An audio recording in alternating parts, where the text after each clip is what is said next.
Hello everyone. Today I just want to have a quick look at some of the themes in the first 3 chapters of Exodus.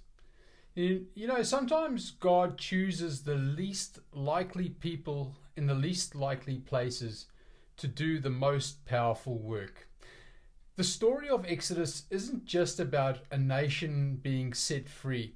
It's about a man who was broken. He was forgotten and hidden away until God lit a bush on fire and called his name. In chapter 1, we see the nation of Israel groaning under brutal slavery. Pharaoh fears their numbers and tries to crush them with hard labor. But the more he afflicts them, the more they multiply.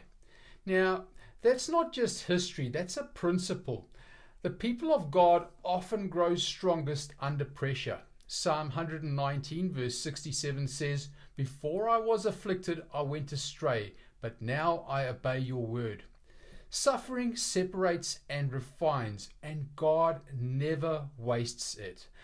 And then we meet the 2 women, Shiphrah and Puah.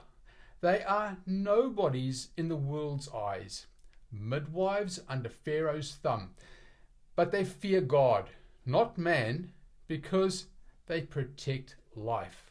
God blesses them with life. Their names are forever written in Scripture, while the Pharaoh's name is forgotten. That's how God works. He honors those who the world overlooks if they are faithful to him. In chapter 2, a baby boy is hidden in a basket. His name is Moses, which incidentally means drawn out of the water. And God will one day use him to draw his people out of bondage. The irony is that Pharaoh tries to destroy Israel by drowning their sons. And God flips the script by planting Israel's deliverer right inside Pharaoh's own palace. It's almost like Job 5 verse 13, where Job says he catches the wise in their craftiness. Moses grows up with education, power, and position. But when he tries to deliver his people in his own strength, he fails. He kills an Egyptian. Then he flees into the wilderness and disappears for 40 years. However, God doesn't discard him. He just isn't done preparing him yet. The desert becomes his seminary. He goes from prince to shepherd. Then in chapter 3, the bush burns, but it isn't consumed. That's a picture of Israel. That's a picture of every believer who suffers yet survives. And from that bush, God calls Moses by name. He reminds him that he is the God of Abraham, Isaac, and Jacob, the one true living God. And what does Moses do?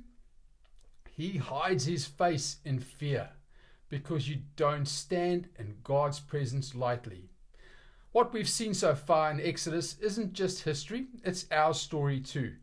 God calls broken people. He prepares them in hidden places, and he lights fires where we least expect them. You might feel forgotten, disqualified, or like your best days are behind you. But if God can use a runaway shepherd hiding in the desert, he can use you, and he can use anyone he chooses. I hope you found some encouragement from this message.